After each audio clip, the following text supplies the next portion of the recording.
Assalamualaikum warahmatullahi wabarakatuh. Perkenalkan, nama saya Nur Hayati dari Prodi Pendidikan Ekonomi. Di sini saya akan menjelaskan tentang emotional intelligence PS multiple intelligence. Kecerdasan emosional, bahasa Inggris emotional quotient disingkat EQ, adalah kemampuan seseorang untuk menerima, menilai, mengelola, serta mengontrol emosi dirinya dan orang lain di sekitarnya.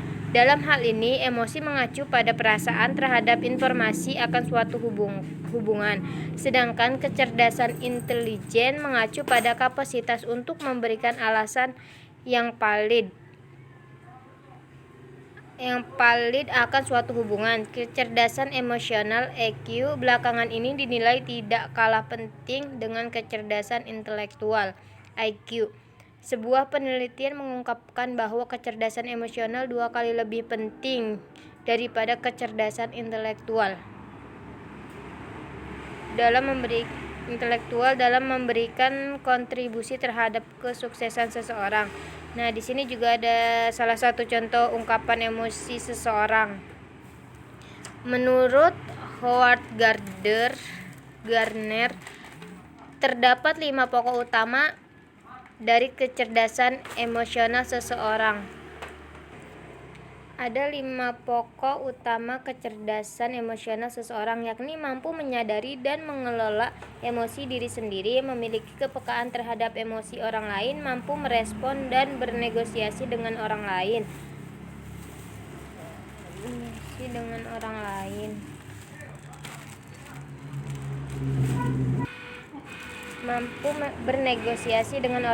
Secara emosional, serta dapat menggunakan emosi sebagai alat untuk memotivasi diri.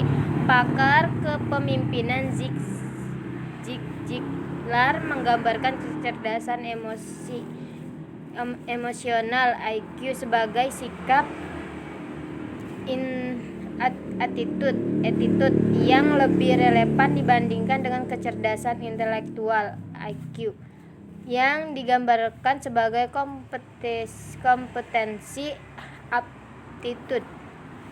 It is your attitude IQ and not your aptitude IQ that will determine your altitude, ketinggian prestasi.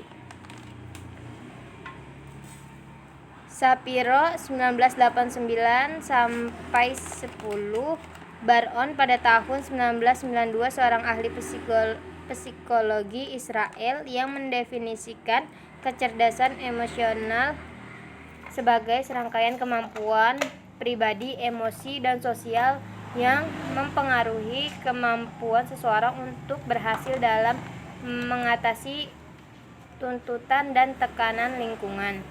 Teori kecerdasan ganda merupakan konsep baru yang muncul sebagai kritik terhadap psikometrik yang menganggap kecerdasan manusia hanya pada kemampuan kuantitatif dan perba saja, kemampuan otak kiri. Selama berabad-abad, dunia pendidikan hanya berfokus pada pengembangan otak kiri dengan acuan psikometrik. Kemampuan berpikir.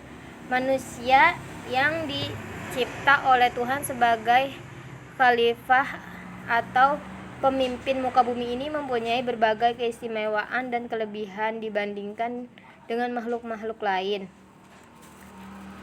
Kelebihan dan keistimewaan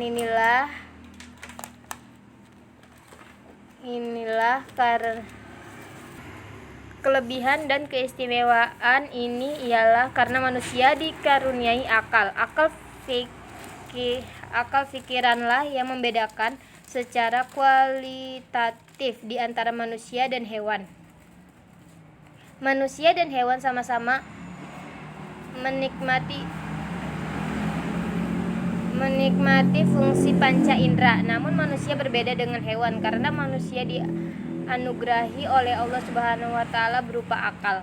Berpikir merupakan suatu aktivitas akal dan rohani yang berlaku pada seseorang akibat adanya kecenderungan mengetahui dan mengalami.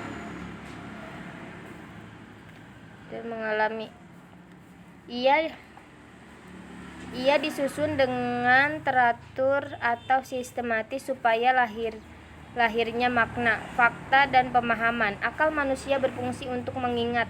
Manusia diberi daya kognitif yang membolehkannya berpikir.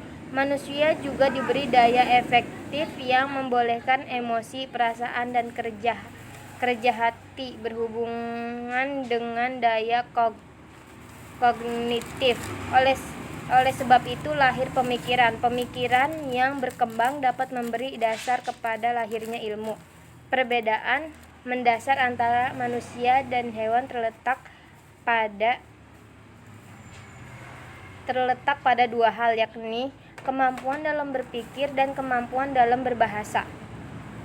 Sehubungan dengan konteks penggunaan bahasa, terdapat 4 keterampilan dasar bahasa, yakni mendengarkan atau menyimak, berbicara, menulis, dan membaca.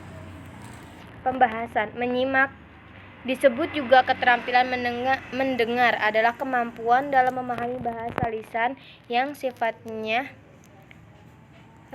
reseptif, sehingga menyimak bukanlah sekedar mendengarkan bunyi dari bahasa saja, namun sekaligus mampu dan memahami makna dari bahasa tersebut.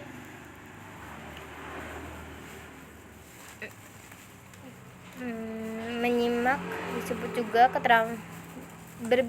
kemudian berbicara. Berbicara merupakan kemampuan dalam mengutarakan sesuatu secara oral.